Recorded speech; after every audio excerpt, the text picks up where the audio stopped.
I help you? Yeah. I'm just following up on that report that you made, and want to give you the proper steps to address that.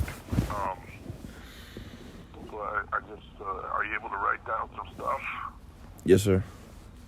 Since based on the allegations you've made, you would need to contact the Coral Gables Police Department Internal Affairs Office. Yeah, the phone's kind of muffled, sir. Could you say that again? Yeah, it seems that way on both ends. We may have a bad connection. You want me to try calling you back? Hold on one second. See if we get a new connection. Hello? Can you hear me now? You there? Yeah, a little scratchy and muffled. Can you hear me? You want me to call you back? No, I don't think the Try connection. for a new connection? I don't think the connection is gonna get any better. Okay. I'll try to talk a little closer to the phone though. Does that help? Yeah. Oh, yeah. Much better. Okay. Okay. So the allegations you've made, you would need to contact the Coral Gables Internal Affairs Department because they would investigate those allegations with our officers as well. And their number, are you ready to copy? You said the internal affairs for the University of Miami, or the internal affairs for the city, for the Coral Gables Police Department, because of the officers involved are sworn Coral Gables officers. We just work for the University of Miami, but Coral Gables handles all that stuff. You said they're sworn Coral Gables officers? Yes, that's what I said. Awesome. What's their phone number, sir? It's 305 305 460 460 5450. 5450. And their hours are Monday through Friday, 8 a.m. to 4 p.m. 8 a.m. to 4 p.m. Awesome. Were you able to look at the evidence that I provided you? Yes. Yeah, it's real unfortunate what they did, man. It's heartbreaking because I had a really serious legal and medical affair I was trying to resolve there when I was in Miami that involved police brutality and a citywide cover-up of it. They had the hospitals in the area in on it, several entities and municipalities that were affiliated with the City of Miami Police Department that were in on it. The courthouse, they even had the courthouse in on it. It was really, really serious situation. I was trying to find help to help me with the situation, and the only thing left for me to try to do was to just educate myself on the matter, which is why I tried to apply for school there at the University of Miami, and they even tried to cover it up when I went to school, man. It's sad. It's a shame the extent that they went to try to cover up the entire situation. You know what I mean? For them to even get school police officers to try to cover it up just goes to show you the level of corruption that there is in the city of Miami, man. Okay. Okay. Well, I mean, that's your recourse. If you're alleging, I'm not sure if you're alleging brutality complaint against the University of Miami officers or Miami police officers. If it's Miami police officers, you would need to talk to the City of Miami Police Department. I'm sorry, who am I talking to? I'm Captain Bill Gerlach with the University of Miami Police Department. Okay, sir. How long you been working there, if you don't mind me asking? Over 30 years. Awesome. Is this the first time you've heard a complaint like this? From you? No. Yeah. I mean, I'm sorry. Say that again? This is the first complaint from you regarding our police officers on this. No, yes, I understand that. What I'm saying is, have you heard a complaint like this before from anybody? I've heard a few, yes. A few in the past 30 years? Mm-hmm. Yeah. And all the time, all those types of complaints, in order to resolve them, you need to go through the individual department's internal affairs units. Oh. Okay. And you said you seen the video evidence that I provided you? I have. Okay. I'm not going to comment on it. Were you able to? Were you I'm able? referring you to internal affairs for that, so I'm not going to comment on a potential or pending complaint. Yeah, I'm not. Going to leave it. I'm going to leave it so that it's impartially investigated and reviewed. Yeah. You know what I'm saying? I'm going to keep a clear mind, and I'm not going to comment on anything like that. You know. Mm-hmm. Yeah, I understand your position, sir. Were you able to review the security footage or anything like that? No. That's unfortunate. I only saw the videos that you provided in the Keynes report that you made. Yeah, that's really unfortunate, man. I really wish you would have been able to review the security footage at the actual school. You would have been able to,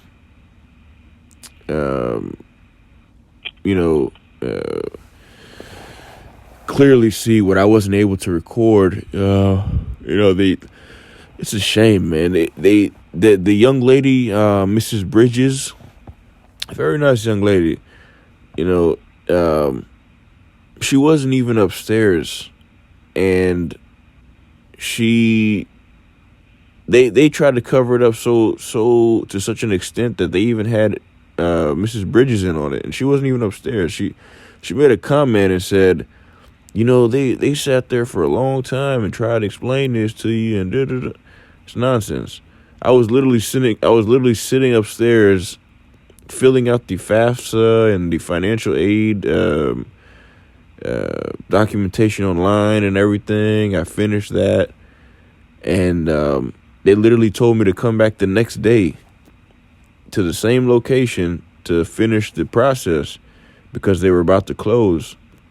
So, I rode my bike all the way from downtown Miami to the school, and I sat down in the office with the gentleman there for about 5 minutes, and all of a sudden, I guess somebody out of my view maybe like signaled him from the door and called him outside, and he just got up out of really quick and was like, oh, hold on one second. He just walked outside, and as soon as he walked outside while the door was open, when he opened the door, walked outside, and then literally as soon as he stepped outside, 2 officers came in instantaneously, and they started trying to intimidate me.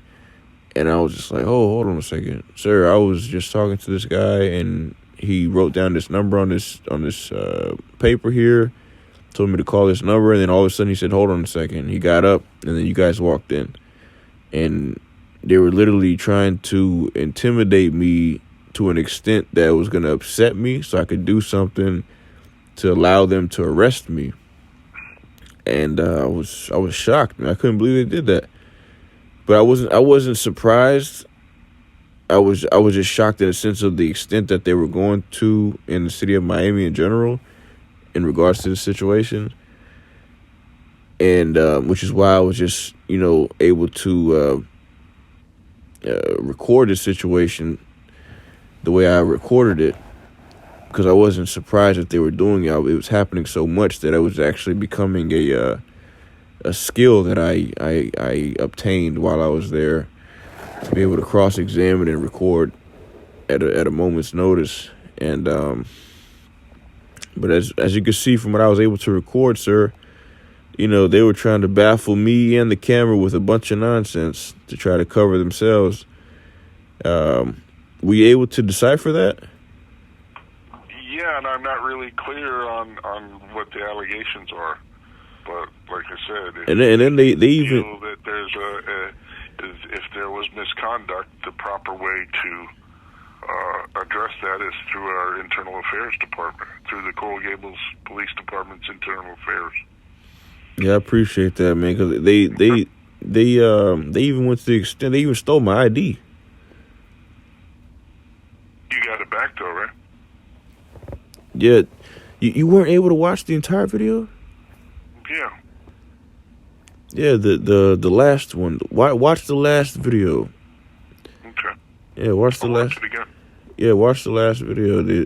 I was able to get my ID back, but I had to actually tell them that they didn't give me back my ID, and they were trying to get me to leave without them giving me back my ID, and I thought that was really awkward.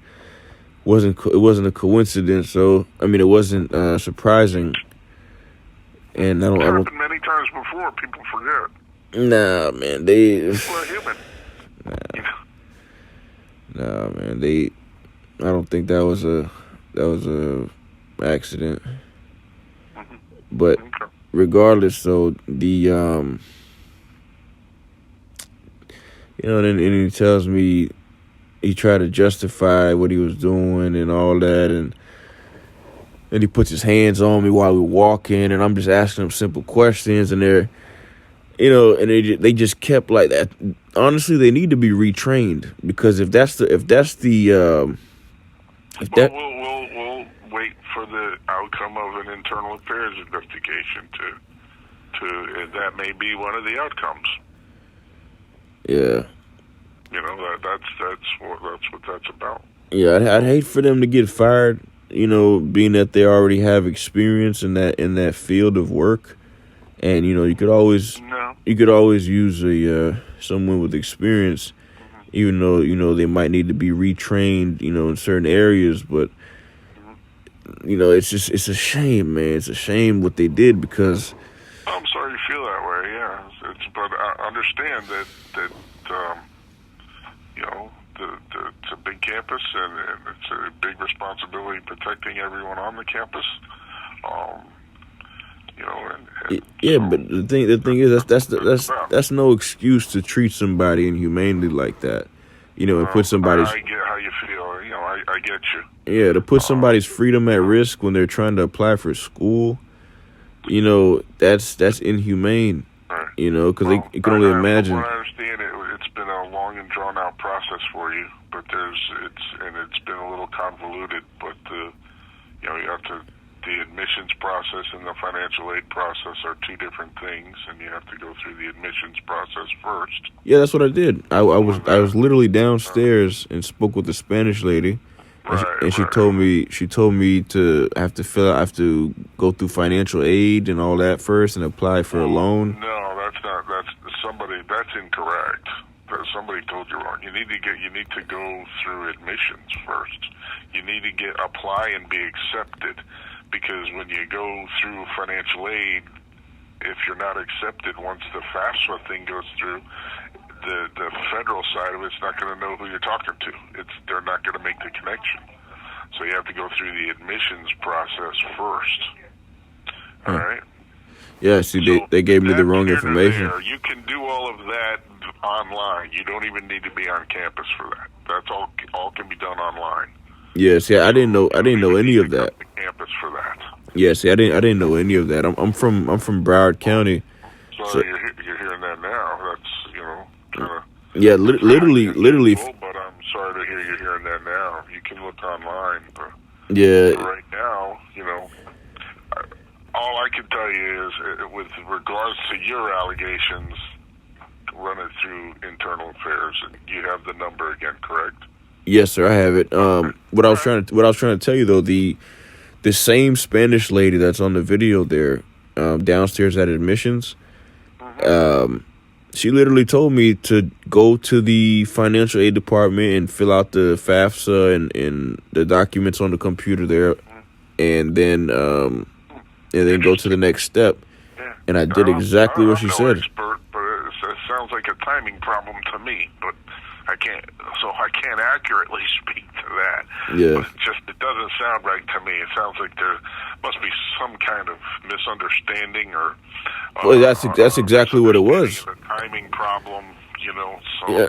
Well, I can't really speak to that. But. Well, that's exactly what it was. It was It had to be a misunderstanding, because it's not like I was trying to break University of Miami School of Law's guidelines or policy or procedure. I was just simply trying to apply for school. I wasn't trying to, hang out with a girl or something. It's just like, what else could it be? Yeah, I mean, I'm only human. I'm a kid trying to apply for school. Like, what could my motive be other than trying to apply for school and educate myself? You know what I mean? So it had to be a misunderstanding on the school's part, because they specifically gave me instructions and I just followed those instructions to the T. And I wasn't in any way, shape, or form, what's the word? Knowing that I was breaking any policy or procedure, because from what I know, the procedure is in Broward County, even though it's a completely different county. From when I went to Sanford Brown College here in Broward, is you go to the school and you apply for the FAFSA and you fill out the documentations online for the loan and everything, and they literally, like, it's like they hold your hand and they walk you through the process. You know what I mean? And that's the only thing that I've ever known in a sense of applying for school. Same thing at Broward College, all these schools around here. So I thought it was the same exact thing, but it wasn't. Oh no, yeah. Yeah. But even then, I specifically asked them verbally, what do I do? You know, and they told me to go apply for the FAFSA and apply for the loan and everything on the computer at that location where I was at when the police walked in. And I did that literally the day before. There's more to the story, but we'll let them just that'll get sorted out, you know. Yeah, you said I'm you know. Have to jump off now, but I want to make sure you have the information you need to proceed. Yeah, so you say you know there's more to the story. Oh, I'm sure there's more to the story. There always is. What do you assume that there's more to it? Well, all I'm hearing is your perspective on things, you know, and that doesn't mean that it's the whole story, you know. Well, that's the reason why I asked if you. Long time. Say that again. I know, you know, there's going to be more to the story. Oh yeah, the only thing that could possibly be is that they were aware of these lawsuits that I filed, and they were just. You can't. You're making an assumption there, and we're kind of starting to go down rabbit holes. So I think we're, you know, I need to jump off. I got a 9 o'clock, so I'm going to have to let you go. But the number one thing for me right now is that I'm referring you to Internal Affairs, and I've given you the number, the 460-5450. Okay. Yeah. The thing about that. The reason why I was actually trying to, you know, pick your brain about what you knew about the situation, because the Internal Affairs in Miami, if you weren't aware of it already, they're pretty corrupt. And, you know, this police brutality case that I'm a victim of, that happened twice in 6 months there in Miami. I went to the Internal Affairs, and in both times they tried to cover it up, and they had the Internal Affairs in on it, the police department, several entities and municipalities that were affiliated with them. Even one of the Internal Affairs officers who was helping me, he ended up quitting because he didn't want to be held accountable for what they were doing. And we're actually good friends now, online, but. Yeah, it's just a shame, man. It's really a shame, and you being that you worked there for 30 years, I'm sure that, you know, you've been forced into this form of corruption several times, and have been forced not to say anything about it because, you know, this is how you provide for yourself and your family. Let me finish. I demand the fullest of honesty and professionalism from my police officers. Our chief feels the exact same way. That's why when we got this information, the recommendation was to take it through our Coral Gables Internal Affairs Office, so that it's investigated fully and properly, and so that's why I want you to do that rather than go through the cane link thing, because police officers, our integrity is critical. It's the most important thing to us. And, you know, what your experience is with other departments is one thing. Your experience with here is going to be something entirely different. And, you know, that integrity, that responsiveness and professionalism is what we're going to put first. So, you know, I really, really hope so, man, because, okay. Yeah, I'm not discrediting what you're saying. It's just, I had a bad experience, Yeah. and Right. yeah, it's just I really wholeheartedly hope that's the case, man, because to have to go through all that, mental anguish and what they put me through again, man, it's probably gonna give me a heart attack, brother. All right, I got to jump off, Mr. Floyd. I appreciate your time, and like I said, please, step up with that, and I'll let the folks know at our offices that I've referred you, so that they're aware. Okay. Yes, sir. And who am I speaking with again? Again, Captain Bill Gerlach. Gerlach, how do you spell that, sir? Gerlach. And do you have a badge number by any chance? 9065. 9065. And I can get in contact with you on the same number? Yeah. Certainly. Is this your direct number? Yes, it is. It's 1629. Going up. Hold on, let me just confirm here. Make sure I got it correctly. 305-284-1629. That's it. Thank you, Mr. Gerlach. God bless you, sir. Bless you. And like I said, it's kind of up to you. Now. But you really recommend that I go to the internal affairs about this? Well, if you're going to pursue it, that's what you're going to have to do. Because even though you've given it to the University of Miami, and I'm going to send you the report over to the commander of the Internal Affairs office, and he can make a decision whether he pursues with or without you. But it's going to be I need to refer you to them as well. Absolutely. And you think they might be able to obtain that camera footage? I doubt it, because it only lasts for 30 days. It overwrites unless it's saved, but we can see what happens. I'll see if somebody saved it. Our systems, it stores everything. Everything overwrites on the hard drives after 30 days, because we just don't keep 10 years of video. The storage would amount to terabytes that Amazon couldn't provide us for. So we pull video based on incidents and stuff, and I don't know. Your case arose to any of that, since there was no one was abusing anybody, hitting, striking, anything like that. No use of force or anything like that. Or no allegations of use of force or anything like that. Because he did mention to contact the police chief to remove the trespassing warning for me to actually go to the school. Yes. So I don't know, maybe if they did that, if they brought it to his attention, and the chief maybe might have reviewed it or obtained the video. It was quite a while ago. It was back in 2019, right? Yes, sir. Okay. Yeah. Hey, listen, I got to run. I have a 9 o'clock that I have to run for. Okay. All right? Thank you, sir. All right. I'll talk to you later. Yes, Bye-bye. bye.